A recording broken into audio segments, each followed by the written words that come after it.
Anda kembali bersama kami di NTV Dialog Prime, pemirsa. Saat pelindung rakyat justru dituduh menjadi pelaku teror, kita patut bertanya apakah ini tindakan personal atau ada rantai komando yang terputus.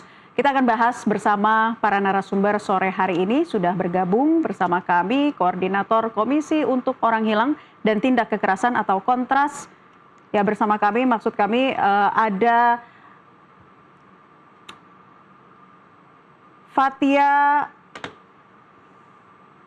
Maulidianti selaku Koordinator Kontras 2020 hingga 2023 ya Mbak Fathia. Terima kasih sudah bergabung bersama kami dan pemirsa nanti rencananya juga akan bergabung melalui sambungan Zoom ada Komisioner Komisi Kompolnas Kepolisian Nasional Muhammad Khoirul Anam. Namun di studio sudah ada Mbak Fathia. Terima kasih Mbak Fathia sudah bergabung di NTV Prime kali ini. Mbak Fathia, kita awali dulu ya dari kondisi saudara Andri Yunus saat ini yang masih menjalani perawatan intensif di RS Cipto Mangunkusumo. Update kabar terkininya seperti apa? Ya, baik. Jadi kondisi Andri hari ini masih dalam perawatan intensif di high care unit di RS Cipto Mangunkusumo dan sudah menjalani 1 kali operasi mata dan juga 1 kali operasi kulit begitu ya. Dan ada kerusakan 20% di matanya, di lapisan korneanya, sehingga membutuhkan pencakokan gitu dari mata kiri ke mata kanan untuk lapisan korneanya. Jadi memang ada kerusakan gitu di matanya yang harus diobati dengan beberapa rangkaian operasi. Dan selain itu juga dari operasi tersebut, tapi sekarang kan simpang siur banyak yang bilang bahwa itu mengalami kebutaan dan sebagainya. Sebenarnya enggak juga gitu ya.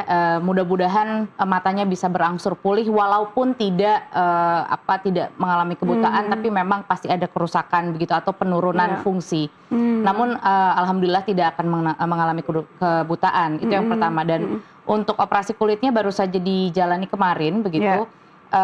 Untuk pertama itu untuk membuang kulit-kulit mati yang menjadi luka bakar gitu ya, karena 24% badannya itu kena luka bakar grade 3, jadi harus mengalami beberapa juga rangkaian operasi gitu, ada sekitar 3 rangkaian operasi yang harus dijalani oleh Andri untuk pemulihan kulitnya setengah badannya.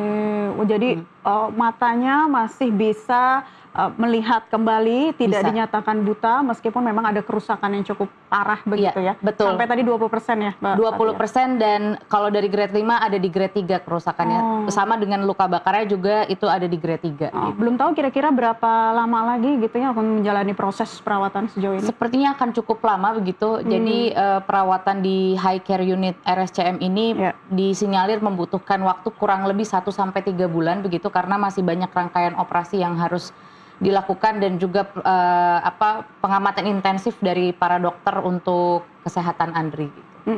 Mbak Fathia, saya ingin tahu lebih jauh ya mengenai sebelum adanya kasus ini ya, kasus penyiraman air keras. Apakah Anda juga sudah mendengar bahwa ada bentuk ancaman atau intimidasi yang diterima oleh korban? Iya, jadi memang ini trikinya ya bekerja di Kontras itu dari dulu kita Munir sudah dibunuh dengan arsenik begitu kan di udara. Lalu kita berjalan seiring dengan berjalan waktu dari berbagai koordinator Kontras itu terus-menerus seringkali mengalami ancaman gitu. Jadi kadang-kadang memang ketika kita mengalami ancaman itu kita biasanya tidak menghiraukan sama sekali. Dan ketika Andri mulai aktif menyuarakan atau vokal dalam membantu masyarakat, terutama mengadvokasi kebijakan terkait dengan reformasi sektor keamanan di bidang kepolisian dan juga militer begitu. Memang khususnya setelah insiden Fairmont tahun lalu ya ketika Andri mencoba untuk menghentikan rapat tertutup RUU TNI, itu Andri mengalami berbagai macam teror. Sebetulnya ada beberapa rangkaian teror yang bisa jadi itu berkaitan, bisa jadi juga sebetulnya tidak berkaitan begitu. Tahun berapa itu, Mbak? Kejadian Fairmont itu tahun lalu, persis 1 tahun yang lalu di tanggal 15 Maret 2025 begitu. Nah jadi setelah itu Andri sempat mengalami berbagai macam teror, nomornya ditelepon oleh orang tidak dikenal dan lain sebagainya, dan kantor Kontras juga sempat mengalami surveillance atau pengawasan gitu ya dari kendaraan-kendaraan militer dan juga ada beberapa anggota-anggota militer yang hilir mudik gitu memata-matai kantor Kontras, dan itu terjadi selama cukup lama sebenarnya berbulan-bulan begitu. Tapi memang karena kita sering kali mengalami hal-hal seperti itu, jadi ya udah kita jadi dianggap biasa bekerja. gitu iya, ya. Kayak udah kita hadapi begitu. Ketika ada tentara yang tiba-tiba lewat Berjaga, atau nongkrong depan kantor, itu biasanya kita konfront, ada apa di sini, ada keperluan apa dan sebagainya. Nah setelah itu biasanya mereka berangsur hilang gitu. Berarti yang Anda tahu sendiri memang bentuk teror atau ancaman serta intimidasi itu terakhir di tahun lalu itu? Iya, jadi semenjak tahun lalu, semenjak kejadian Fairmont itu terus menerus tuh. Jadi hilang, ada lagi, hilang, ada lagi gitu. Dan karena memang Andri ini di Kontras banyak sekali membicarakan tentang reformasi sektor keamanan tadi, begitu ya. Jadi tidak hanya di bidang militer gitu, tetapi juga di kepolisian dan juga bagaimana soal tanggung jawab kepolisian dalam penyiksaan dan lain sebagainya itu. Ya memang sangat rentan gitu posisinya untuk mengalami teror-teror semacam. Dan itu kasus spesifik yang saat ini memang sedang dikawal oleh Kontras juga, kan? Betul, iya. Dan itu salah satu jadi core kerjanya Kontras gitu. Oke. Mbak Fathia, tapi kalau melihat dari pola serangan ini ya, ini apakah dari Koalisi Masyarakat Sipil mengatakan ini termasuk dalam golongan pembunuhan berencana? Ya. Atau seperti apa? Jadi Kontras bersama dengan tim advokasi untuk demokrasi sudah melakukan siaran pers juga kemarin dan kita sudah berdiskusi dan melihat ini sebenarnya tidak hanya sebagai penganiayaan berat sebagaimana yang disampaikan oleh kepolisian begitu ya, bahwa ini adalah tindakan penganiayaan berat, tetapi ini adalah percobaan pembunuhan berencana yang sifatnya sangat terorganisir atau biasanya kita sebut dengan organized crime begitu ya. Dan ini juga dilakukan secara sistematis dan tentunya ada indikasi bahwa ini adalah operasi yang dijalani secara terstruktur begitu. Dan kita juga melihat bahwa seharusnya kita benar-benar mendesak gitu ya kepada kepolisian untuk segera menetapkan pasal tersebut gitu ya kepada kasus ini, agar tidak hanya menjadi penganiayaan berat yang hanya 2 orang saja yang disinyalir tadi dari kepolisian, tapi rentetan aktor intelektual sampai dengan eksekutor lapangannya harus segera dibongkar. Oke, nah ini kan sudah terungkap ya untuk ancaman dari pasal ini dijerat dengan pasal 467 yaitu pasal penganiayaan berat. Padahal sebetulnya kalau tergolong dari pembunuhan berencana itu kan harusnya dikenakan pasal 459 ya dengan ancaman maksimal 20 tahun ya. Jadi ini yang kemudian ditekankan lagi sama Kontras, jangan sampai hanya 4 ataupun 7 tahun penjara saja dengan kasus ini. Karena begini, kalau misalkan hanya penganiayaan berat itu ibarat kata hanya dijadikan hanya terjadi begitu saja gitu. Sedangkan yang kita lihat gitu ya, kalau misalkan penonton melihat di CCTV atau melihat dari konferensi persnya polisi, kita sudah melihat bahwa Andri sudah mulai diikuti dari dia isi BBM sampai dengan dari dia keluar dari YLBHI dan lain sebagainya, itu sudah ada penguntitan yang dilakukan. Dan bahkan di situ bisa terlihat gitu ya, yang menguntit itu tidak hanya 2 orang gitu, tapi bahkan lebih dari 4 orang gitu. Nah, jadi bisa kita ketahui bahwa ini adalah operasi yang direncanakan secara sistematis dan juga sebetulnya sangat terorganisir begitu. Direncanakan secara rapi begitu ya, dan ketika Andri melewati jalan pertigaan tersebut, perempatan tersebut, kita bisa tahu bahwa itu memang pelaku yang melakukan penyiraman itu sudah tahu bahwa dia akan melewati jalan tersebut. Dan bahkan kalau lihat juga dari CCTV kepolisian gitu, itu bisa kelihatan bahwa mereka balik lagi dan mereka ganti baju dan ada indikasi bahwa yang melempar air kerasnya yang adalah penumpang motor itu terkena air keras juga di tangannya. Karena dia langsung melempar lalu langsung memeluk si pengendara motor gitu ya. Lalu pergi dan terlihat di sini tadi di konferensi pers yang tadi siang itu mereka berganti baju dan mencar gitu. Yang satu ke arah Jatinegara, yang satu kalau nggak salah ke arah Matraman atau kemana, coba dikoreksi lagi. Tapi mereka berpisah ke arah yang berbeda begitu.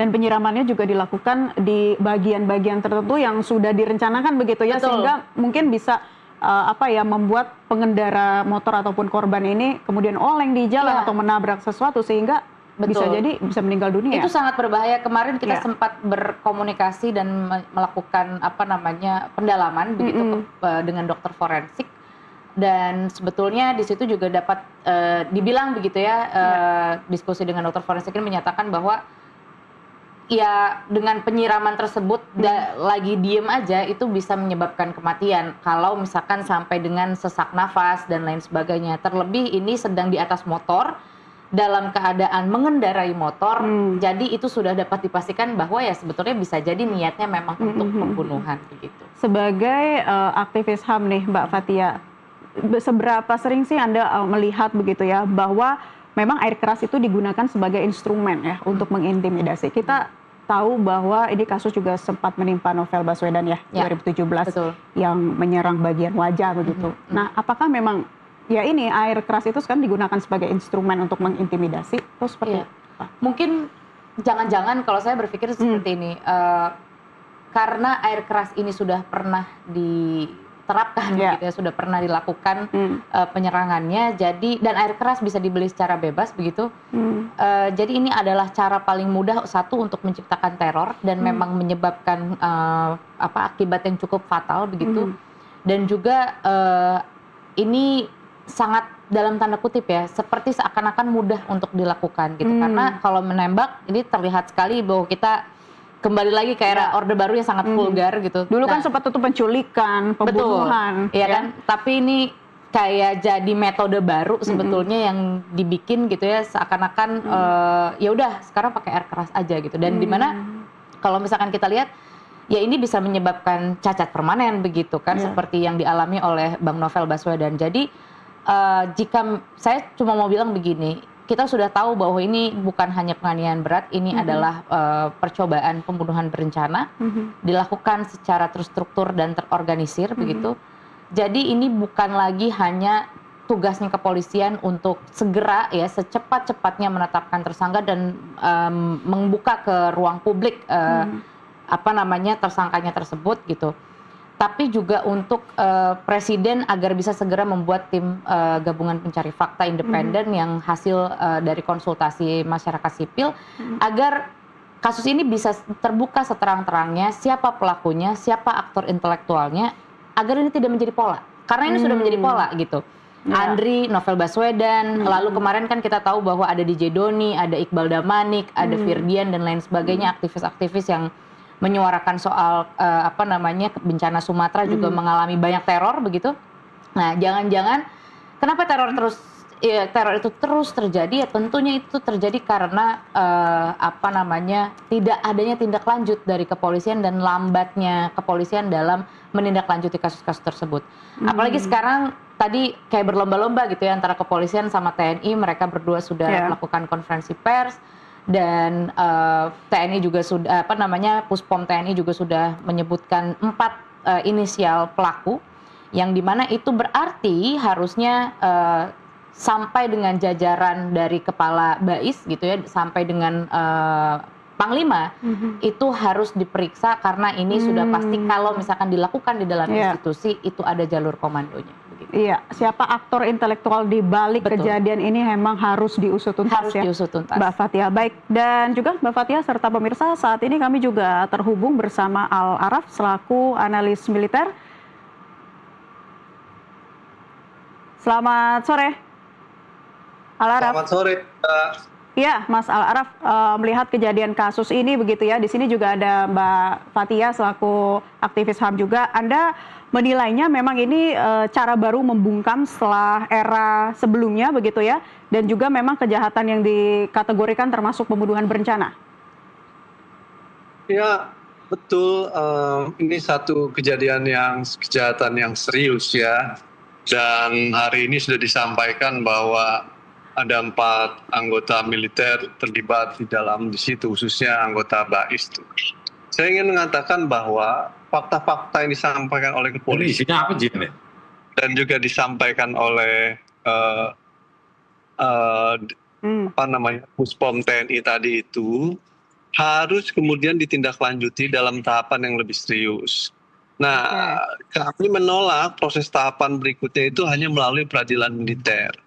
Untuk mengungkap fakta ini menjadi benar, dia harus melalui peradilan umum atau melalui mekanisme pengadilan HAM, karena ada dugaan indikasi pelanggaran HAM berat, karena tentu dalam kasus ini ada upaya-upaya yang dilakukan secara sistematis, terencana. Nggak mungkin peristiwa operasi seperti ini dilakukan tanpa ada perencanaan yang serius. Apalagi kalau melibatkan anggota BAIS, maka ada operasi khusus di dalam proses tersebut. Jadi saya menyayangkan kalau kemudian dari awal pihak Puspo menyatakan bahwa ini akan dibawa ke peradilan militer. Menurut saya itu akan menyulitkan dalam mengungkap fakta-fakta kebenaran yang terjadi berdasarkan pengalaman-pengalaman yang ada. Karena itu saya lebih mendesak bahwa ini dibawa ke dalam ruang peradilan umum atau dibawa ke dalam ruang pengadilan HAM, karena ini sesuatu yang menurut saya menjadi serius. Ya benar, ini pembunuhan berencana dan juga bisa masuk dalam kategori pelanggaran HAM berat.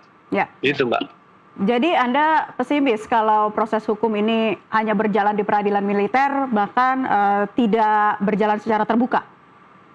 Ya betul, sangat pesimis karena peristiwa ini peristiwa yang melibatkan oknum anggota militer, dalam hal ini anggota BAIS sendiri. Sehingga untuk mendapatkan independensi peradilan dan pengungkapannya kita perlu mekanisme yang independen, Mbak, yang bekerja secara fair trial gitu. Peradilan militer tidak prinsip-prinsip fair trial, nanti orang akan menganggap ini seperti jeruk makan jeruk gitu. Kemudian pengungkapan fakta dan kebenarannya menjadi sulit. Kalau kita ingin membongkar peristiwa ini, tentu kita tidak akan selesai di pelaku lapangan. 4 orang ini kan sebenarnya hanya pelaku lapangan. Yang harus kita cari adalah aktor yang memerintahkan ini, motifnya. Karena ini bukan kriminal kejahatan biasa, ini satu bentuk tindakan yang tentu ada motif politik tertentu ya, yang tentu adalah dalam upaya memberikan, tadi disampaikan oleh Mbak Fathia ya, ada upaya-upaya membangun politik ketakutan di masyarakat dengan cara-cara melakukan teror dengan beragam variasi kepada berbagai kelompok, berbagai individu, salah satunya model yang dilakukan terhadap Andri gitu ya, dengan melakukan serangan penyiraman air keras tadi. Jadi kita harus membongkar ini soal yang sangat serius gitu. Dan DPR harus mendukung untuk mengungkap ini secara terang benderang, dan tidak mungkin ini akan terang benderang kalau hanya melalui peradilan militer. Oke.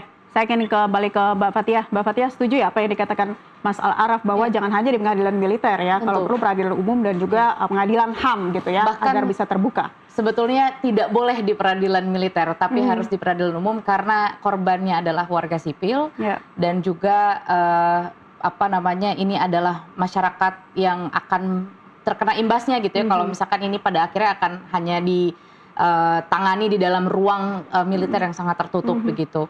Jadi peradilan umum ini menjadi sangat penting dan jadi prioritas utama kita, dan ini harus segera ditetapkan gitu ya oleh Presiden, segera meminta kepada Panglima TNI untuk ini dibawa ke peradilan umum, dan polisi juga harus secara cepat gitu ya dalam menangani kasus ini, dibuka seterang-terangnya, dan tidak hanya itu tapi juga seluruh aktor intelektual tadi sampai dengan ke Kepala BAIS, sampai dengan ke Panglima, semua harus diperiksa, dan kalaupun memang katanya Puspom TNI sudah menahan gitu 4 orang yang disinyalir sebagai tersangka, maka itu harus dibuka juga ke publik gitu. Kita lihat seperti apa sosoknya, apakah sesuai atau tidak, bagaimana kondisinya dan lain sebagainya, itu harus dibuka seterang-terangnya. Jadi tidak boleh ada cover up atau penutupan sama sekali. Ini sudah menjadi masalah publik, ini adalah pelanggaran HAM seperti yang tadi Bang Al sampaikan.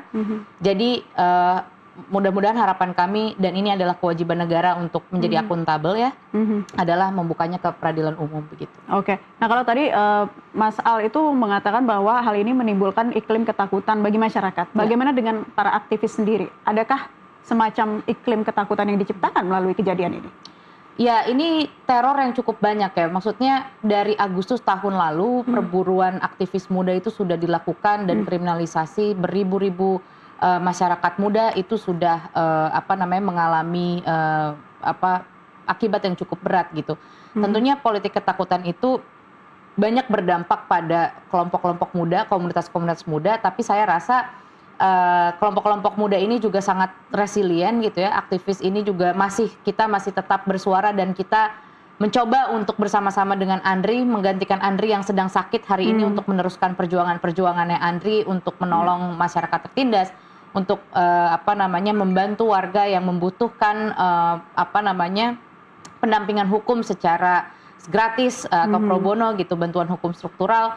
Dan saya rasa kejadian-kejadian seperti ini justru malah membakar semangat kami gitu ya untuk terus mengejar siapa sebetulnya yang menjadi aktor sebenarnya, dan juga dalang-dalangnya, dan pelaku ini harus mendapatkan hukuman yang setara dengan apa yang sebetulnya dialami oleh Andri begitu.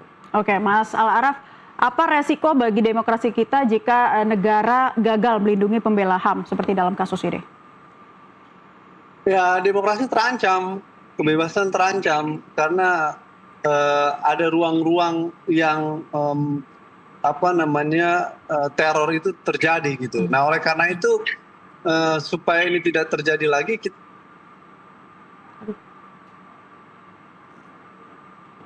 Baik, Mas Al-Araf. Kita harus bongkar dan menghukum para aktor intelektual dalam peristiwa-peristiwa yang sama.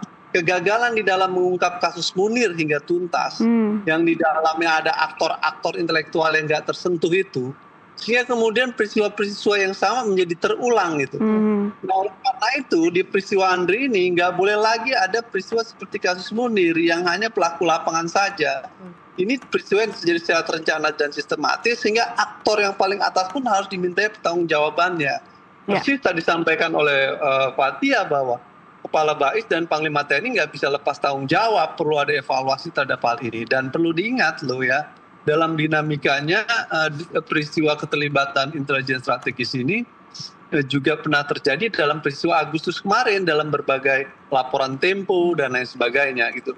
Jadi 2 insiden tuh, sehingga menurut saya kita harus secara tuntas mengungkap kasus ini secara terang benderang gitu, dan hanya 2 jalan pembentukan tim gabungan pencari fakta yang dibentuk Presiden.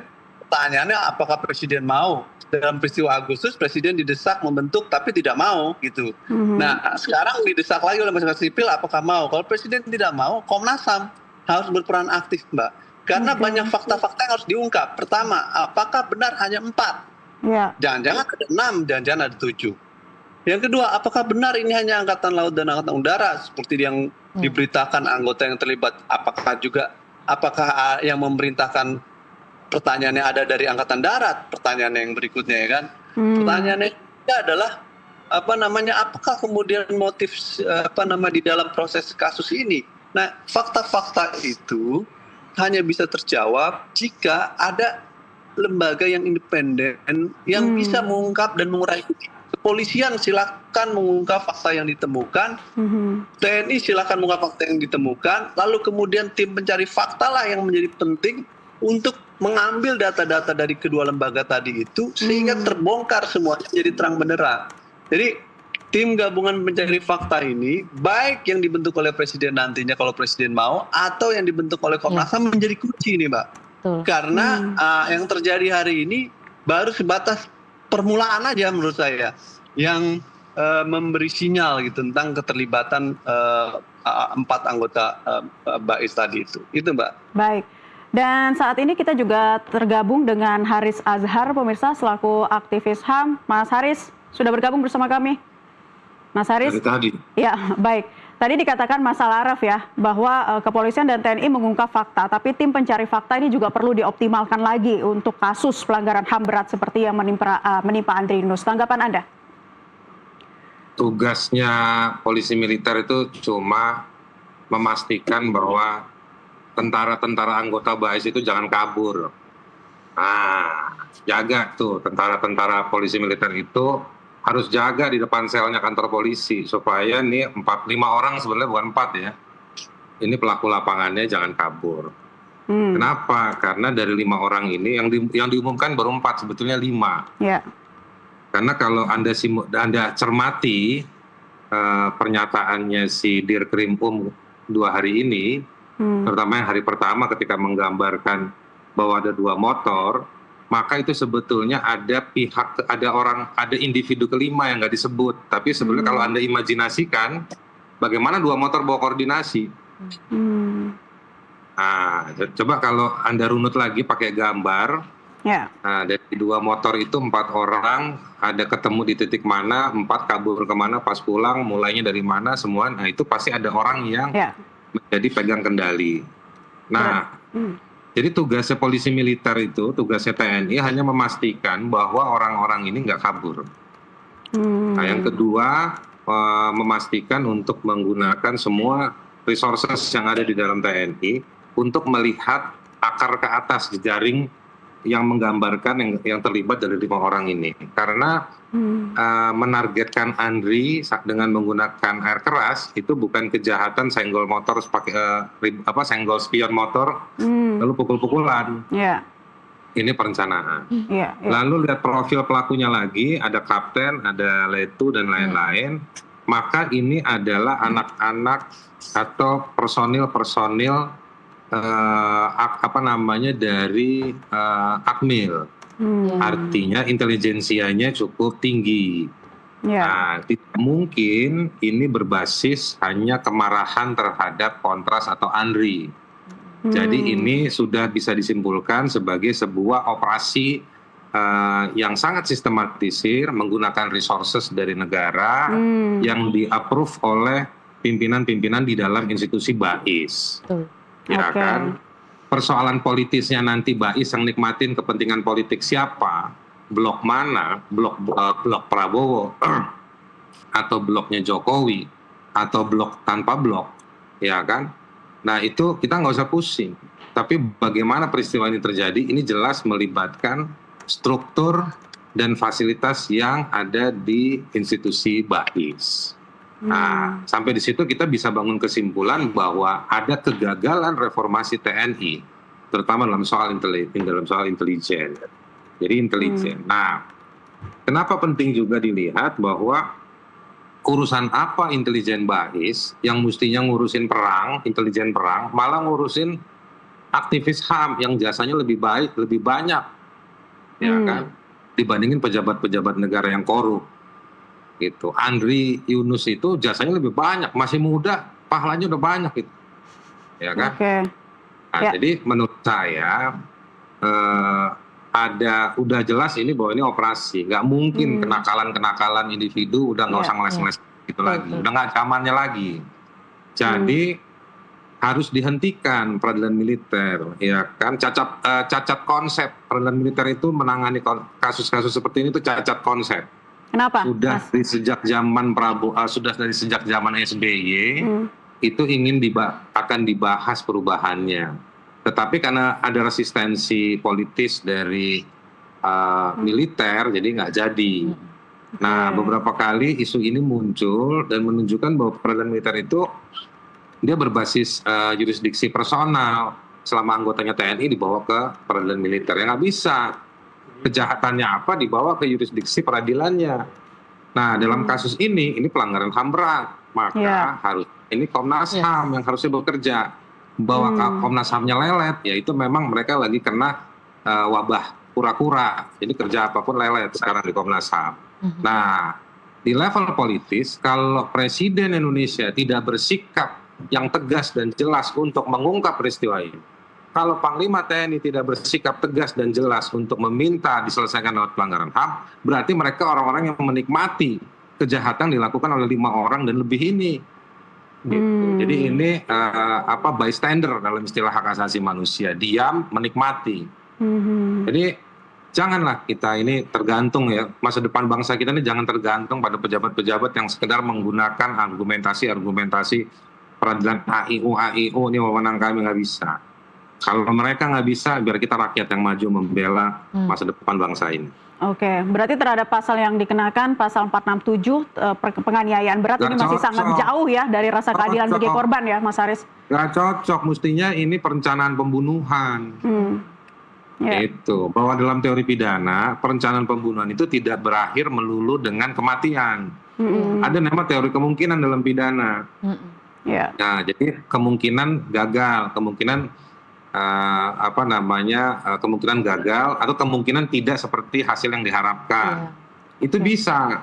Itu. Kalau nggak jelas, tanya sama jaksa-jaksa. Kalau jaksa-jaksa kan bikin dakwaan kan gesit tuh, seneng. Nah, berani nggak dia bikin dakwaan-dakwaan nih terhadap anggota TNI? Kan jaksa sama TNI juga lagi akrab tuh sekarang. Berani nggak nanti? Minta pendapatnya. Kan kalau mau ada penyidikan harus ada dari JPU menjadi pengawas menurut KUHAP yang baru. Gitu. Oke, Mas Al-Araf ya. Mas Al-Araf masih tersambung bersama kami. Baik, Mas Al-Araf, jadi tadi juga apa yang dikatakan Mas Haris Azhar bahwa pelaku lapangan jangan kabur ya. Jadi apa yang perlu ditekankan kembali di sini untuk tugas TNI dan juga pihak kepolisian juga memastikan bahwa pelaku lain tidak kabur dan juga jangan sampai adanya kegagalan reformasi TNI yang berkelanjutan.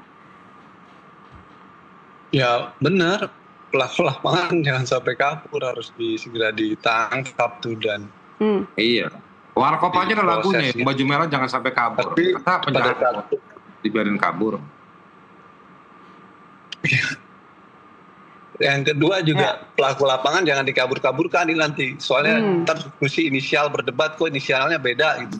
Nah, oleh karena itu kita harus meluruskan ini dengan benar dengan cara memberi ruang kepada Komnas HAM. Oke, Mas Al-Araf. Jadi lagi maju mundur, tapi tetap Komnas HAM harus bisa bekerja aktif untuk memproses soal ini. Pada saat bersamaan ya polisi juga mengungkap fakta dan data. Menurut saya ungkap saja sudah yang dimiliki gitu, supaya lebih jelas dan lebih terang gitu. Kalau kita lihat 2 kali konferensi pers kan sebenarnya polisi sudah memberi beberapa clue. Konferensi pers pertama, dia menyebutkan para pelaku menyebar di daerah Kalibata, Depok, dan Bogor. Ya, waktu dibilang Kalibata kita udah menduga besar hari ini larinya ke Aduh, oke. Baik, Mas Al-Araf, itu sepertinya audionya masih ini ya, kita mengalami gangguan teknis. Mbak Fathia. Dugaan keterlibatan. Terakhir ini Mbak Fathia, sebelum closing statement lagi, Mbak Fathia, jadi tadi apa yang dikatakan bahwa Komnas HAM dalam hal ini memiliki peranan yang harus dilibatkan ya, begitu penting dalam mengungkap pelanggaran berat ini. Apa yang kemudian mesti diingatkan kembali kepada negara untuk bisa mengusut tuntas dan mengungkap aktor intelektualnya? Pertama, negara punya wewenang yang cukup besar begitu lewat presiden untuk segera menetapkan tim gabungan pencari fakta independen. Ini untuk membuka seterang-terangnya, tadi udah dibilang juga oleh Bang Haris dan Bang Aal gitu ya. Jangan ada yang dikabur-kaburkan dari kejadian ini. Ini sudah mutlak adalah pelanggaran HAM, dilakukan secara terstruktur dan sistematis. Ini merupakan kejahatan luar biasa, maksudnya ini adalah organized crime begitu. Dan tidak tiba-tiba saja ini seperti kecelakaan kriminal motor gitu ya, tapi ini memang dilakukan secara sangat terencana begitu dan menyebabkan akibat yang cukup fatal, bahkan sangat fatal kepada seseorang warga negara gitu. Itu yang pertama. Jadi tim gabungan pencari fakta ini harus segera dibuat oleh presiden begitu. Lalu yang kedua, ini harus tetap dilakukan di ruang sipil, ini harus tetap dilakukan di ruang umum. Segala macam tersangka dan lainnya sebagainya itu harus dibawa ke kepolisian, diperlihatkan kepada publik wujud dari tersangka-tersangkanya ini dan perlu ada pemeriksaan sampai dengan ke struktur level atasnya, sampai dengan kepala, sampai dengan panglima, semuanya itu harus diperiksa karena kalau enggak ini akan terus menimbulkan pola yang berulang sama aja kayak dulu Munir dan lain sebagainya yang sampai sekarang kita nggak tahu siapa sebetulnya aktor intelektualnya dan ini akan terus memunculkan keberulangan kalau misalkan tidak diinvestigasi secara menyeluruh gitu. Dan yang terakhir buat Komnas HAM begitu ya. Kita tahu bahwa kinerja Komnas HAM hari ini kian hari kian menurun, tapi Komnas HAM di sini punya tanggung jawab yang besar sebetulnya dan punya wewenang untuk melakukan pencarian fakta independen. Jika memang presiden tidak secara segera melakukan investigasi tersebut dan membentuk tim itu, maka Komnas HAM yang harus memegang peran tersebut dan harus secara akuntabel, harus transparan dan harus berani. Kalau misalkan nggak berani, ya percuma begitu. Jadi harus berani dan harus dibuka seterang-terangnya kepada publik. Publik menunggu ini ya untuk kemudian kasus ini dibuka secara terang benderang, termasuk juga nanti siapa yang ada di balik ini. Terima kasih Mbak Fathia, Mas Haris Azhar, terima kasih juga sudah bergabung bersama kami, aktivis HAM, dan juga Mas Al-Araf, analis militer. Terima kasih sudah bergabung di kesempatan NTV Prime kali ini. Selamat beraktivitas kembali. Memastikan keadilan tanpa pandang bulu adalah ujian sesungguhnya bagi demokrasi. Karena sejatinya seragam dan senjata diberikan negara untuk melindungi, bukan untuk melukai mereka yang kritis. Mewakili rekan Maria Anneke dan seluruh kerabat kerja yang bertugas malam ini, saya Naila Husna pamit undur diri. Terima kasih atas kebersamaan Anda. Sampai jumpa.